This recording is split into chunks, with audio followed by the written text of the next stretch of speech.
এই শাকটা দেখে অনেকেই আমাকে প্রশ্ন করতে পারো যে দিদিভাই এটা কি শাক। তোমাদের প্রশ্ন করার আগে আমি বলে দিচ্ছি, এই শাকটার নাম হলো রাই শাক। এই শাকটা বেশিরভাগ পাহাড়ি অঞ্চলে পাওয়া যায়। এখন তো আবার শিলিগুড়ির আশপাশেও এই শাকটা চাষ করা হয়। বলতে পারো নেপালিদের এই শাকটা খুবই পছন্দের একটা শাক। তো এই শাকটা দিয়ে ওরা অনেক রেসিপি করে খায়, যেমন ওরা চিকেনের মধ্যেও কিন্তু এই শাকটা দেয়। তো এই শাকটা দিয়ে চিকেন নাকি খেতে খুবই ভালো লাগে। আমার হাজব্যান্ড খেয়েছে, তো ও বলেছিল চিকেন দিয়েই খাবে, আর আমি তো রেসিপিটা জানি না বলে আমি আর করলাম না। তো যাই হোক, তো দেখো আমি করছি একদম বাঙালি স্টাইলে শাকটা। তো সবার প্রথমে তো দেখতেই পেলে শাকটা ভালো মতন কুচি করে কেটে নিয়েছি। তারপর দেখো আমি কড়াইতে কালো জিরে, শুকনো লঙ্কা আর দিয়ে দিয়েছি কাঁচা লঙ্কা আর আদা ফোড়নে দিয়ে ভালো করে একটু ভেজে নিয়ে শাকগুলোকে দিয়ে দিলাম।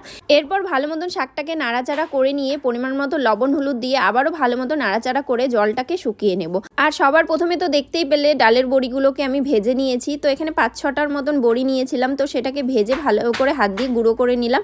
আর শাকের মধ্যে সাদা সাদা দেখতে পাচ্ছ, এটা কি দিয়েছি, এটা দিয়েছি আটা। বন্ধুরা, তোমাদের কাছে চালের গুঁড়ো থাকলে তোমরা চালের গুঁড়োটাই দিও। আমার কাছে ছিল না বলে আমি একটুখানি আটা দিয়েছি।